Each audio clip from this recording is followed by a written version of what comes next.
Shout out to the family. Shout out to everybody entering the room, man. We finna get started up in here, man. We on these Sumerian tablets today, all right? We finna break down the Sumerian tablets, all right? So let me see who I got in here. How familiar are y'all with the Annunaki, all right? Y'all know about the story of the Annunaki coming from Nibiru? If you know about the Annunaki coming from Nibiru to Earth, put a 1 in the chat. Let me see who I got in here. Who know what? If you don't know about the story of the Annunaki coming from Nibiru to Earth, put a 2 in the chat. A 1 if you know, 2 if you don't know. All right, so everybody got some knowledge in it. Well, my hopes today is to kind of just anything you might not understand, kind of tighten it and begin the process to kind of just answer some of the other questions and just explain some of this creation story. Because it's a heavy story. It's a heavy story, all right? So we finally about to embark on this mission to understand who these Annunaki are, where they are from, and a story in general. At least the story they gave us. That's all we got to go off. All we have to go off is the story that they gave us. So science has always told us that we got 9 planets in our solar system. Science has always told us that we got 9 planets in our solar system, right? And that's Mercury, Venus, Mars, Earth, including Earth, Jupiter, Saturn, Uranus, Neptune, and Pluto, right? But NASA downgraded Pluto, right, to dwarf status. So they don't consider Pluto a planet, but at one point in time, it was considered one of the 9 planets, all right? The ancient Sumerian text tells a tale of a 10th planet, okay? So the Sumerian talk about a 10th planet in the solar system that we can't really see. And this 10th planet is known as Nibiru. Some people call it Planet X. Now, the guy that worked on these Sumerian tablets translation, he wrote a book. His name is Zachariah Sitchin. I don't know if y'all are familiar with the author, Zachariah Sitchin.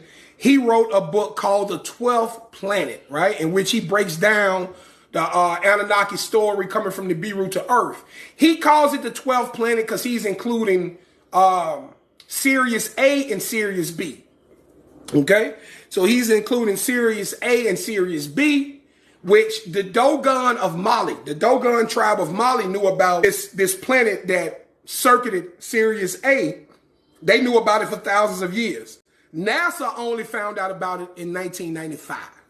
Okay, so that's impressive. This is the story of supposedly an interruption. I ain't gonna say this is, I don't prescribe to the idea that this is humanity's creation story. Let me say that right now. This is a story of how humanity was interrupted. Okay, do y'all understand? So it is my theory that we were interrupted, that we had already existed, that what we call the creator, and they reference the creator. That's another thing, y'all about to hear that. And so for all y'all, much love to all my family in here. Shout out to y'all. For all y'all people that talking about ain't no God, all of those stuff. Well, these people way older than you. These people way more advanced than you. And these people say it's a creator. And it ain't them. They came here and presented themselves as gods. That's what you about to learn. That God that's in Genesis, that's not the creator. Okay, that's Enki.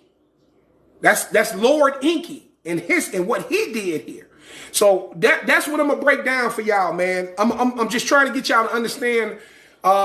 There's a true creator that's responsible for the universe, and then there's advanced beings who masquerade as gods. All right, put a 1 in the chat if you understand that. There are advanced beings who are much older than us, who are much more technically capable than us, and they masquerade as gods on different realms. And they can travel to different realms. They have the ability to. We don't. Okay? We young, man, okay? Compared to them. We young compared to them. With that said, on the Nibiru, and that's where it all starts at. Now, this is an account of the prior times and of the weapons of terror. Before the prior times was the beginning. After the prior times were the olden times. In the olden times, gods came to earth and created the earthlings. In the prior times, none of the gods was on earth, nor were the earthlings yet fashioned. In the prior times, the abode of the gods was on their planet. Nibiru is its name. A great planet, reddish in radiance around the sun, an elongated circuit Nibiru makes. The circuit is its orbit, okay? For a time in the cold is Nibiru engulfed. For part of its circuit by the strong sun, for the sun strongly it's heated. A thick atmosphere Nibiru envelops by volcanic eruptions constantly fed. All manner this atmosphere sustains. Without the atmosphere, all life perishes. In the cold period, the inner heat of Nibiru, it keeps about the planet like a warm coat that's constantly renewed.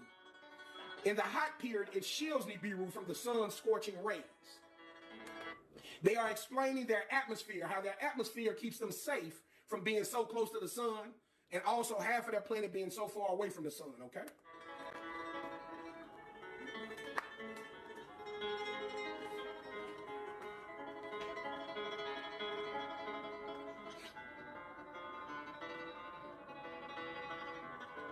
After tons of time, our own species sprouted by our own essence, an internal seed to procreate.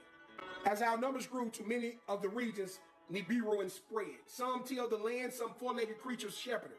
Some lived on mountains, some in the valleys, their homes they made. Rivalries occurred, encroachments happened, clashes occurred, sticks became weapons. Clans gathered into tribes, and then two great nations each other faced. So what they are explaining is the beginning. They're giving you a summation of what happened on their planet, okay? As the populations grew on their planet, appreciate the love, sirens.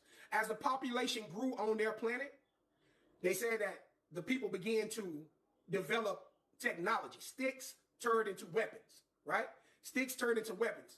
And so as they began to grow in technology and learn, they became warlike people on their planet. They became these warlike people.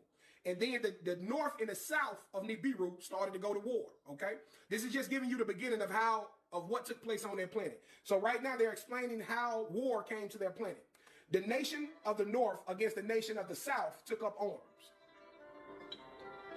What was held by hand to thrusting missiles was turned. You heard what he said? What was held by hand to thrusting missiles was turned. So he's just talking about how at one point in time, they was out there fighting with sticks.